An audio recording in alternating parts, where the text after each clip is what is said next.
Donc, sont là la définition ou les différentes définitions des concepts que nous venons de voir. Nous allons voir le point 2, les origines du nouvel ordre mondial de l'Antichrist.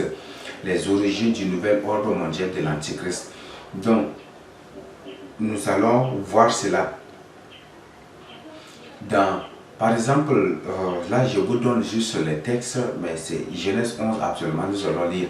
Donc, dans Genèse 6, du verset 1 à 7, c'était un nouvel ordre mondial qui avait été planifié.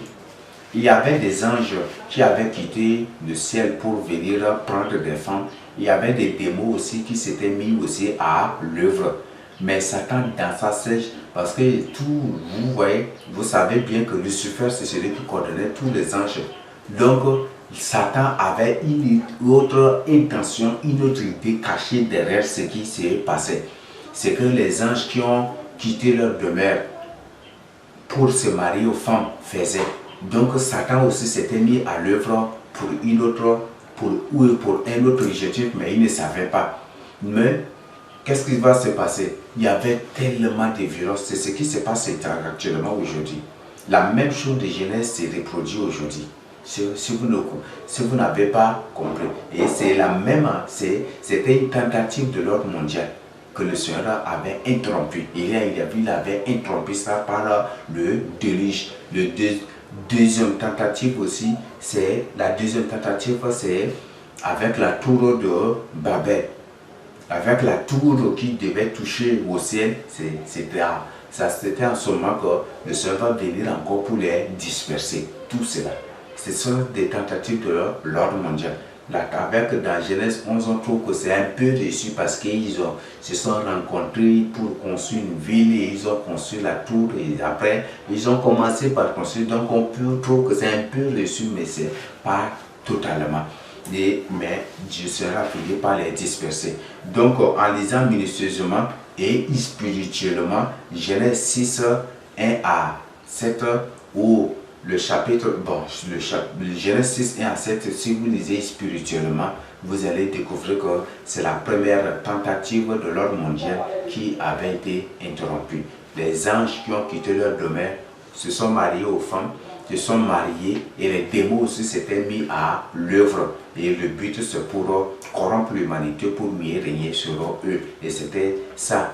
Et comme le Seigneur a vu cela, il a décidé d'interrompre cela par le déluge en sauvant une seule personne qui est Noé. Maintenant, ces mêmes démons vont continuer toujours par agir.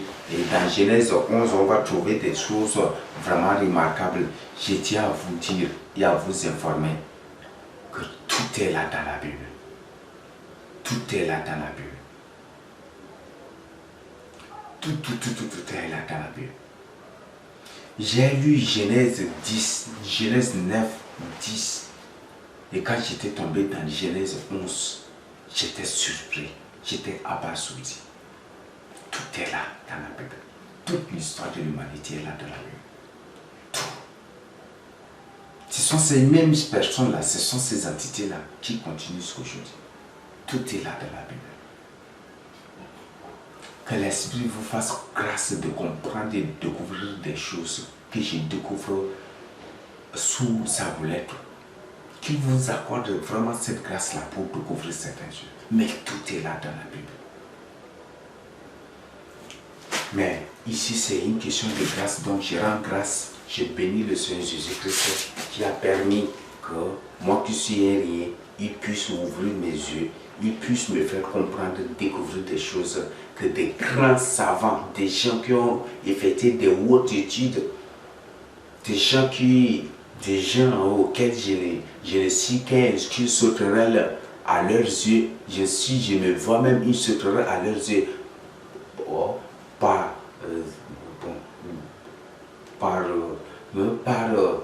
Par le niveau d'incision, par le niveau d'incision d'études, des trucs, je me vois vraiment sauterelle même à leurs yeux. C'est vraiment tout est là dans la Bible. Moi qui suis qui ne connaît rien, qui parle difficilement le français, avec tant de problèmes, tout. qui vraiment, mais le seul m'a fait découvrir des choses que personne, que même les professeurs, les gens qui ont un niveau même peut-être au-dessus du professeur, que les gens qui ont des masters, des docteurs, de ceci, de cela, n'ont jamais encore découvert. Mais c'est vraiment merveilleux. Tout est là. Vraiment, c'est vraiment merveilleux. Donc, je ne le fais pas parce que je voudrais vraiment, un jour, si le Seigneur me permet, si le Seigneur Jésus me permet, et si lui-même il me confirme ou il me révèle de venir avec ce thème-là, je vais venir. Parce que c'est un thème que j'ai vraiment à cœur. Mais je ne peux pas faire quelque chose sans sa permission, sans son autorisation. Je ne peux pas m'élever pour enseigner quoi que ce soit.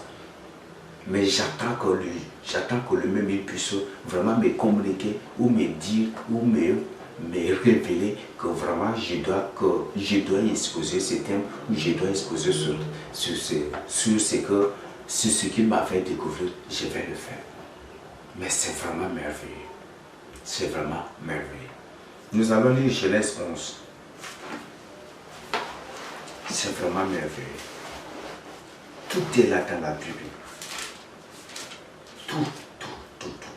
Tout est là dans la Bible.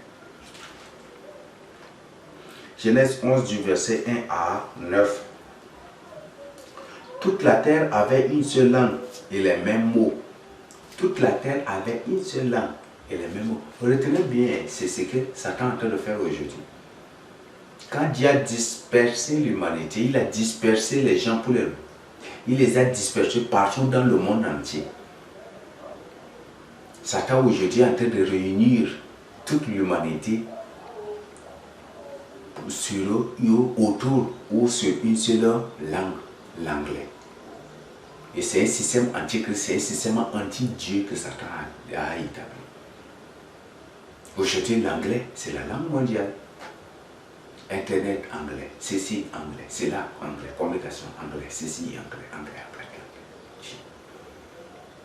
C'est ce que Satan a établi. Dieu les a dispersés et Satan les réunit autour d'une seule langue pour continuer la tour de Babel qu'il a échoué. Et nous allons découvrir. Prenez la photo de la tour de Babel et prenez et comparez avec le Parlement européen. Non, prenez avec le sein de l'Union européenne. Vous allez découvrir. Vraiment, c'est belle. L'Union européenne, le sein de l'Union européenne est construit typiquement comme la tour de Babel. Ils ont construit de manière inachevée comme la tour de Babel. Et le but, c'est pour faire quoi? C'est pour continuer la tour de Babel, l'ordre mondial. Non, ils ont construit de manière inachevée. On ne sait pas. Peut-être après, quand l'ordre mondial sera établi, ils vont continuer le niveau, ils vont continuer de manière achevée, on ne sait pas. Mais c'est ce qui va se passer. Il n'y a rien de nouveau sur la terre. Tout. Si quelque chose existe aujourd'hui, c'est qu'elle a existé dans le temps, dans le passé.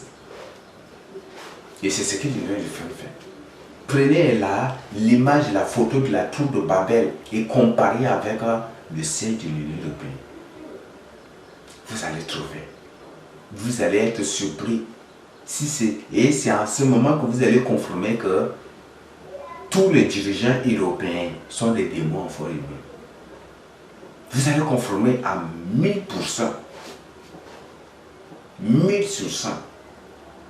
Et 1000% que tous les dirigeants européens, sans exception, sont des démons en forme humaine, des démons en chair humaine, des extraterrestres. Ces démons qui avaient échoué à la tour de Babel, qui avaient échoué l'ordre mondial. Dans Genèse 11, ce sont ces démons-là qui sont devenus sous autre forme pour continuer ce qu'ils avaient échoué. Pour montrer qui ils sont à Dieu et qui ils sont à l'humanité, à nous qui sommes aujourd'hui. Il n'y a rien de nouveau. Prenez à la tour de Babel et comparez avec le siège du Parlement, ou c'est le Parlement européen ou le siège de l'Union européenne. Comparez avec ça, vous allez découvrir. Vous serez surpris. Tour de Babel, c'est avec une seule langue. Le Parlement européen aujourd'hui avec une seule langue aussi, l'anglais. Et c'est l'ordre mondial va se baser sur une seule langue, l'anglais aussi. ce qui se passe aujourd'hui. Donc, veuillez m'excuser, mais ce sont des choses qui attirent vraiment l'attention. Ce sont des choses, tu connais, tu comprends la parole de Dieu.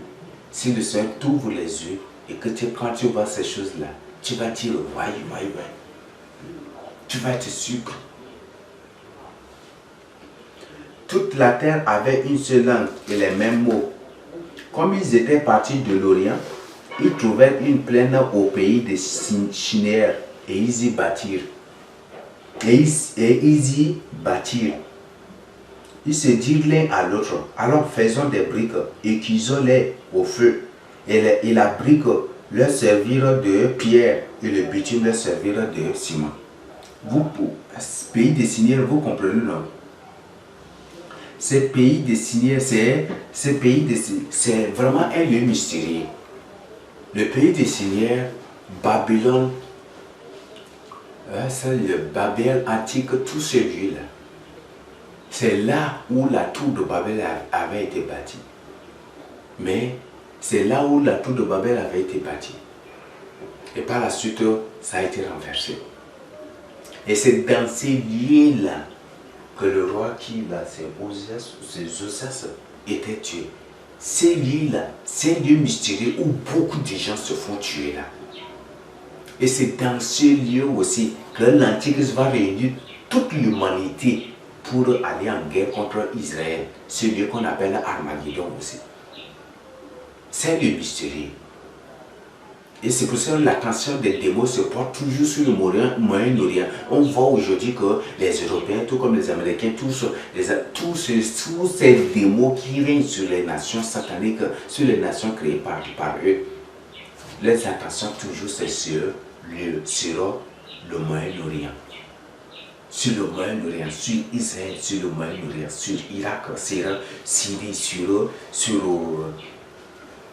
Syrie, sur Irak, sur Turquie, sur ces pays-là. Parce que c'est un pays, c'est des pays, on voit, vraiment, c'est vraiment merveilleux. C'est vraiment, je ne sais comment qualifier ça. Toutes les attentions sont tournées sur ça, sur ce coin-là, qu'on appelle le Moyen-Orient. Parce que l'histoire humaine maintenant a commencé là. Le jardin d'Éden se trouve où? C'est au Moyen-Orient, en Irak précisément. C'est vraiment, et c'est à cause de cela qu'on voit que tous les dirigeants, tous ces démons-là, leur attention toujours sur le Moyen-Orient. Ils savent que s'ils règnent sur le Moyen-Orient, c'est sur le monde entier qu'ils régneront. Aujourd'hui, ils ont déjà planifié, je crois qu'ils ont commencé déjà le chantier de projet d'une grande ville.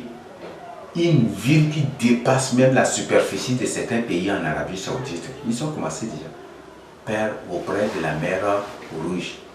C'est encore historique à ce niveau.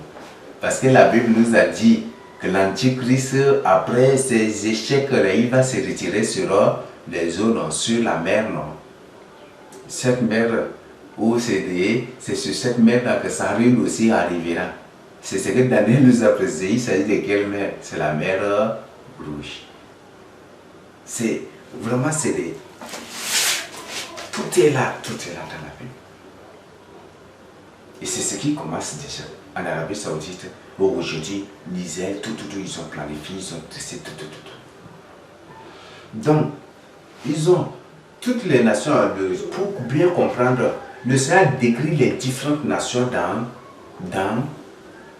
dans Genèse 10. Et on parle de Gomer. Gomer, c'est quel pays? L'Allemagne d'aujourd'hui. Gomer, l'Allemagne, c'est un pays antique, hautement antique. C'est pas n'importe quel pays. On parle des nations européennes, qui sont issues c'est des Japhé ou c'est des quoi? Issus de Japhé, on parle des nations de ceux-là qui étaient issus des nations qui sont issues de la postérité de Cham. On parle des nations qui sont issues de la postérité des Sem, et des Sem qu'est né qui est sorti de Semna, que par la suite on va parler d'Abraham, on parle de tous ces gens-là. Toute l'histoire de l'humanité est là, avec des pays.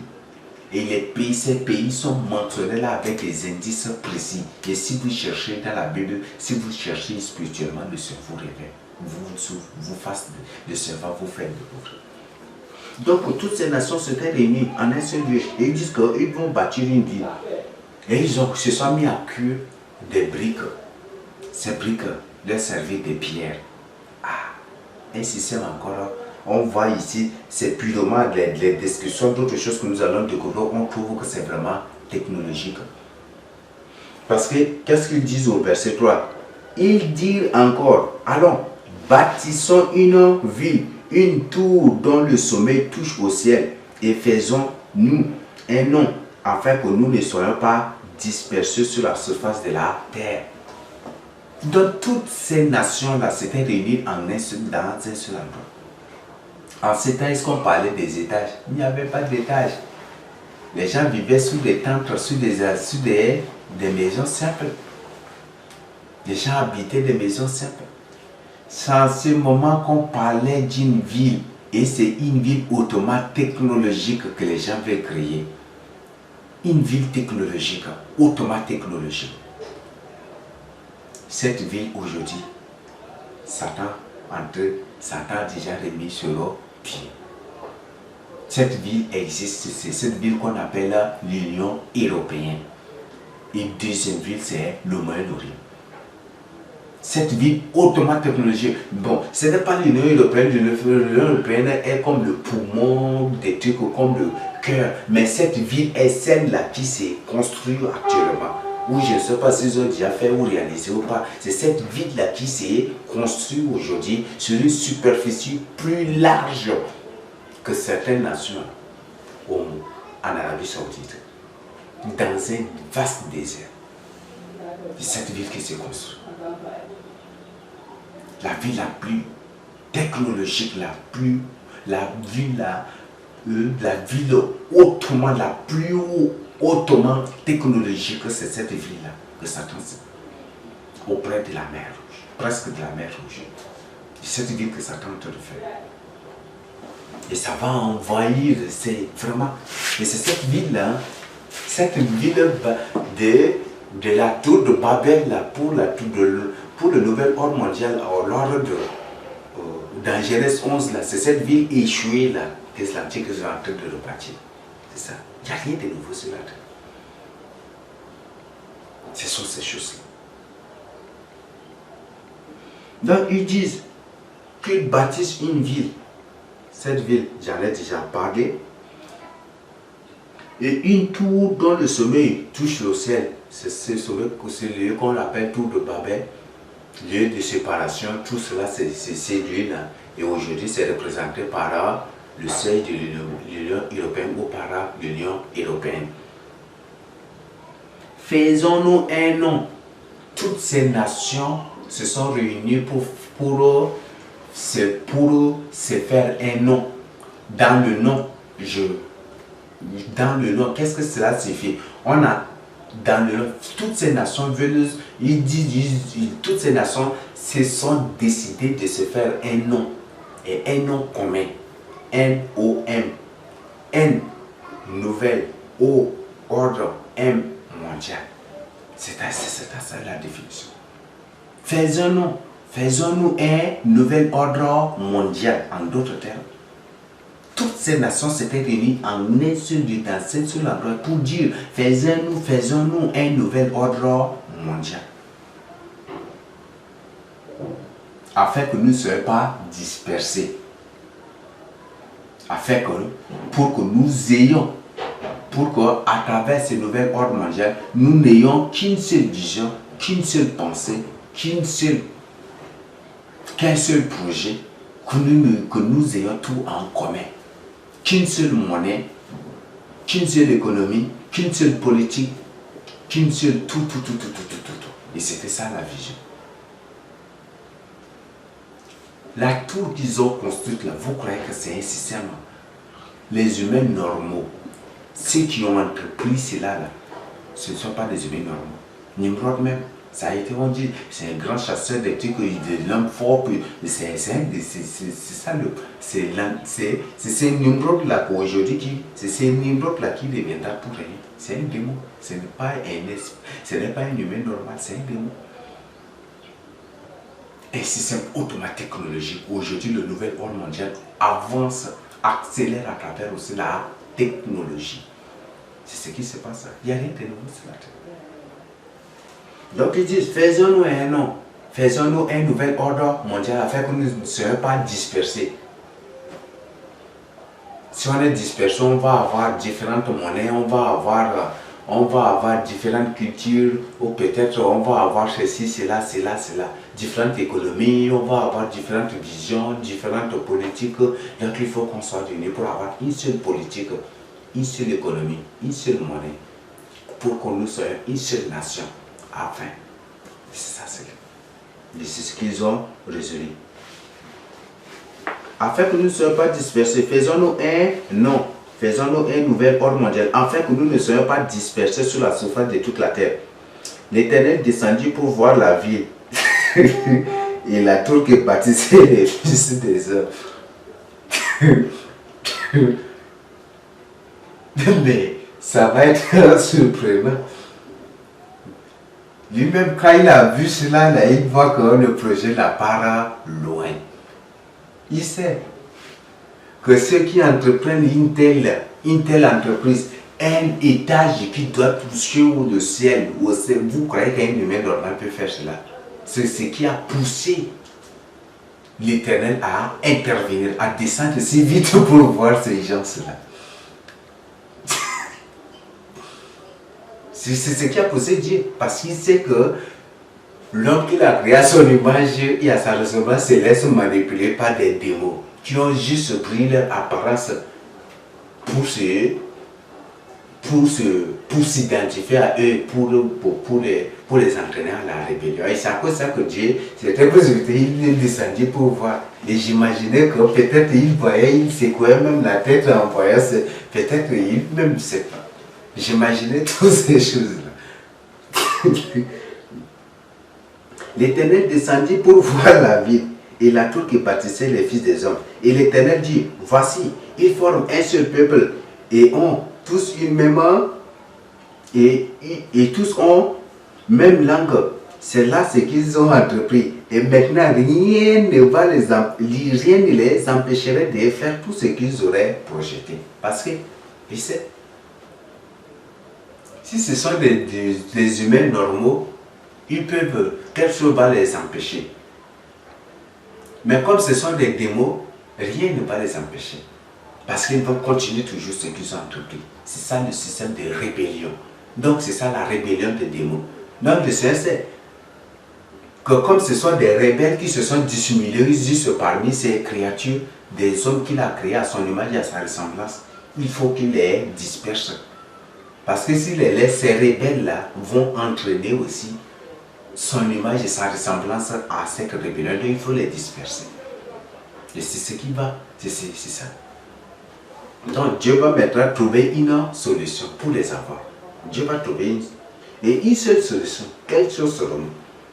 Alors, descendons. Ça c'est le Dieu, le Père, le Fils et le Saint-Esprit qui disent, allons. Dieu, le Père, le Fils et le Saint-Esprit qui disent, allons, descendons. Et là, confondons leur langage, en fait, qu'ils ne s'entendent plus la langue des uns des autres. Et l'Éternel les dispersa loin de là, sur la surface de toute la terre. Et ils cessèrent de bâtir la ville. C'est pourquoi l'on appela du nom de Babel. C'est là que l'Éternel confondit le langage de toute la terre. C'est de là que l'Éternel les dispersa sur la surface de toute la terre. Dans le Seigneur, et certainement c'est une nuit que le Seigneur est descendu pour voir, et puis ils ont décidé. Le Père, le Fils et le Saint-Esprit ont décidé de confondre leur langage, de confondre leur langue. Le matin, quand ils se sont réveillés, l'autre salue, good morning, et l'autre dit, hein, bonsoir, bonjour, et l'autre dit, hein, comme ça. Et finalement, ces différentes langues, ils ne s'attendaient plus, mais là, c'était une confusion totale. Et ils ne pouvaient plus se confondre. Ils ne pouvaient plus. Et c'était différentes langues. Il n'y a plus de compréhension. Donne-moi brique, hein? Donne-moi brique, hein? Donne-moi brique. Tu dis quoi? Donne-moi brique. Et l'autre c'est un anglophone. C'est un anglais. Il dit, demande brique en anglais. L'autre dit, quoi? Finalement, ils ne vont plus s'entendre. Et le projet ne va plus continuer. Et c'est comme ça qu'ils se sentent. Ils sont obligés maintenant, vous qui parlez la même langue, vous êtes obligés de vous suivre, vous qui parlez l'anglais, vous êtes obligés de vous suivre, et finalement ils se sont suivis, ils se sont dispersés partout. C'est ce que Dieu a fait. Et il les a dispersés. Voilà ce qui était passé.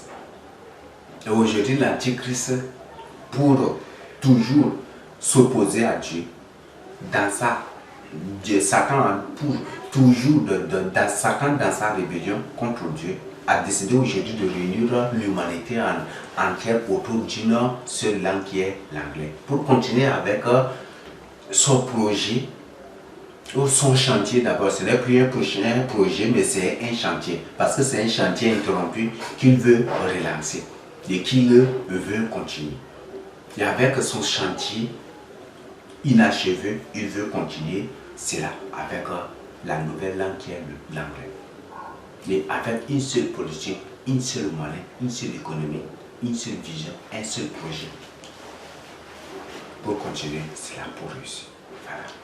Même autour de Babel, si les gens étaient là, certainement ces démons-là les ont corrompus pour les soumettre à une seule religion. S'ils étaient dans plusieurs religions, je crois que non. Je crois qu'il n'y aura pas. Ça va être autour d'une seule religion. Ça va être autour d'une seule religion. Et c'est comme ça qu'il les a eus. Donc, sont là les origines du nouvel ordre mondial. Avec Noé, il voulait commencer et Dieu les a interrompus. Donc là, on ne sent pas carrément. Mais dans Genèse, ils ont commencé, mais le chantier est interrompu. Mais maintenant, ils veulent continuer la suite du chantier. C'est la suite du chantier là qu'ils commencent, qu'ils continuent. Et je dis qu'ils commencent. C'est la suite du chantier inachevé là qu'ils continuent aujourd'hui. Il n'y a rien de nouveau. La technologie d'avant, c'est la même technologie qui s'utilise aujourd'hui. Prenez le siège de l'Union européenne. Prenez la ville c'est un projet, je ne sais pas si c'est déjà bâti. Prenez, voyez cette ville avec cette haute technologie. Et que même les policiers de cette ville seront des robots, des robots, rien que des robots. C'est ce qui se passe. Et c'est une réalité, une vérité. Et c'est vrai ce que je vous dis, véritable. Donc, ce sont des informations. Donc, sont là les origines du nouvel ordre mondial. Ici même, les origines du nouvel ordre mondial, c'est un long. C'est aussi vraiment un thème en tant que tel. L'ordre mondial, c'est un thème. Parce que on va voir que l'ordre mondial a existé en Égypte. On parle de Babylone d'ici. Donc, ce sont des origines, ce sont aussi des origines du nouvel ordre mondial.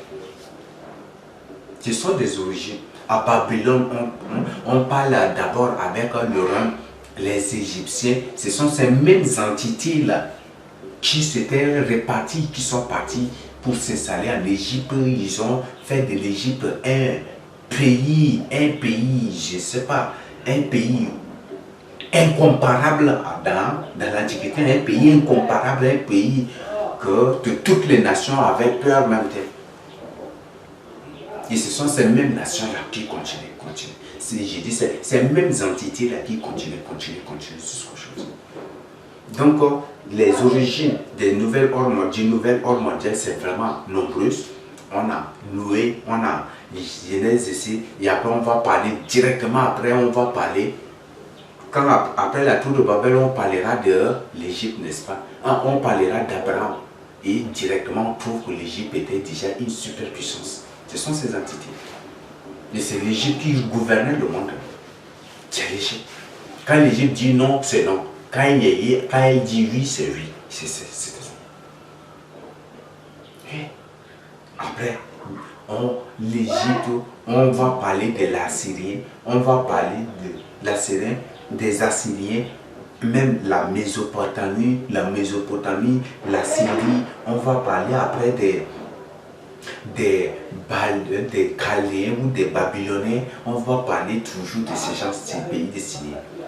Après, on va voir encore d'autres, les Perses et Médès, toujours. Après, on va voir on va trouver les Grecs aussi, Grecs qui avaient conquis le monde entier après l'Empire romain. Et aujourd'hui, on parle du Saint-Empire romain qui est l'Union européenne, qui continue toujours, qui est en train de continuer logiquement la suite du chantier inachevé de la tour de Babel. Il n'y a rien de nouveau, il y a tout. Donc je me limite juste à ce niveau. S'il s'agit d'entrer en détail, ça va vraiment nous faire prendre, ça ne va pas. Mais si le Seigneur le veut, et si le Seigneur le permet, et que c'est sa volonté, ou si lui-même m'autorise, ou me révèle, ou me communique, un jour ou l'autre, je viendrai avec le thème, le nouvel ordre mondial. Et comme ça, on va découvrir tant de choses là-dedans. On va y découvrir beaucoup de choses. Beaucoup de choses que le Seigneur m'a fait découvrir, beaucoup de choses que le Seigneur m'a révélées, et à travers la Bible, beaucoup de choses, on va découvrir beaucoup de choses là. Donc sont là les origines du nouvel ordre mondial. Donc ce n'est pas quelque chose qui a commencé en 1900, en 1700 quelque, non, ce ne sont pas. On dit Adam Weishaupt, c'est le fondateur des Illuminati, non, c'est quelque chose qui a commencé depuis. Mais ces gens, comme on va découvrir, ils aiment beaucoup créer quelque chose ou peut-être mettre une nouvelle ou peut-être un courant de pensée sur une personne qui est innocente. Et la personne, pour être célèbre, pour être vue par des gens qui l'acceptent aussi, et c'est comme ça qu'ils font. Comme ils ont fait avec Hitler, alors ils disent que c'est lui qui a écrit Minecraft alors que ce n'est pas lui. Et ce sont ces entités-là qui ont écrit ces ouvrages pour mettre à sa disposition. Karl Marx, Lénine, tous ces gens-là, leur théorie, ce n'est pas leur théorie. Si c'est leur théorie, c'est que ce sont eux-mêmes des démons en forme humaine aussi. Oui, bien sûr aussi, Lénine, c'est un démon en forme humaine. Mais pour eux, Karl Marx, j'en sais rien. Et si Lénine c'est un démon en forme humaine, c'est que Karl Marx aussi le sera. Et si Karl Marx ne l'est pas, c'est un beau sataniste qui a juste attribué seulement, qui a juste accepté d'être auteur de ce courant de pensée alors que ce n'est pas lui. C'est comme ça que ces démons, ces entités agissent, ces extraterrestres agissent. Mais au point 3, maintenant, nous allons voir le péché. Le péché. Donc, pour ne pas retarder, nous allons lire 2 Colossiens 2, du verset 3 à 4. 2 Colossiens 2, 3 à 4. Que personne ne vous séduise d'aucune manière, car il faut que l'apostasie soit arrivée auparavant et qu'on ait vu paraître l'homme du péché, le fils de la perdition. Donc ici, dans cela, on trouve d'abord l'apostasie. Il faut que tous les chrétiens abandonnent la foi, rejettent la foi, quittent la foi pour s'adhérer aux doctrines des démons, pour s'affiler aux doctrines des démons, à la religion mondiale. C'est ce que il faut que l'apostasie ait lieu d'abord. Quand on parle de l'apostasie, on parle de l'apogée même du péché déjà. C'est l'apogée du péché. C'est l'apogée du péché. Le verset 4. L'adversaire qui s'élève au-dessus de tout ce qu'on appelle Dieu ou de ce qu'on adore, jusqu'à s'asseoir dans le temple de Dieu, se proclamant lui-même Dieu. Il s'agit bel et bien de l'Antichrist, de l'homme de la perdition, un personnage, un démon chargé des missions, de la vision, des ambitions de Satan. Et c'est celui-là qu'on appelle l'homme de perdition. Du verset 7 à 12. Car le mystère de l'iniquité agit déjà. Le mystère de l'iniquité agit déjà. Il faut seulement que celui qui le retient encore ait disparu. Et alors paraîtra l'impie que le Seigneur Jésus détruira par le souffle de sa bouche et qu'il anéantira par l'éclat de son avènement. L'apparition, écoutez bien le verset 9. L'apparition de cet impie se fera par la puissance de Satan, avec toutes sortes de miracles, de prodiges et des signes et des prodiges mensongers, avec toutes les séductions de l'iniquité. Toutes les séductions de l'iniquité, c'est ça que vous devez bien détenir. Il y a des choses technologiquement créées, des choses inventées, des choses qui sont créées et mises à notre disposition, qui ne sont rien que des séductions de l'iniquité. On utilise cela, on dit c'est bon, c'est le monde qui évolue. Nous sommes modernes, nous ne sommes pas comme nos aïeux, nos ancêtres, nous ne sommes pas comme eux. Aujourd'hui, quand on dit, hey, toi tu n'es pas évolué, même quand, il y a des gens qui disent même, quand tu portes un habit, des trucs comme ça, mais celui-là, comment il n'est pas évolué, comment il est archaïque, il n'est pas évolué. On dit, on qualifie d'une personne d'un être non évolué. C'est le langage des démons. C'est quoi? C'est ces raisonnements que tiennent les extraterrestres. Ils disent que l'homme là, c'est un être qui n'évolue pas. Que le cerveau de l'homme ne dévolue pas, n'évolue pas. C'est comme ça qu'il faut lui implanter des puces, des choses, pour de la connaissance artificielle. C'est ça l'origine du vaccin de l'ordre mondial. Pour vous donner des potentialités, de connaissances, d'intelligence artificielle, tout cela. Mais c'est la mort. La Bible dit qu'aucune de ces personnes ne sera sauvée. Aucune de ces personnes ne sera sauvée.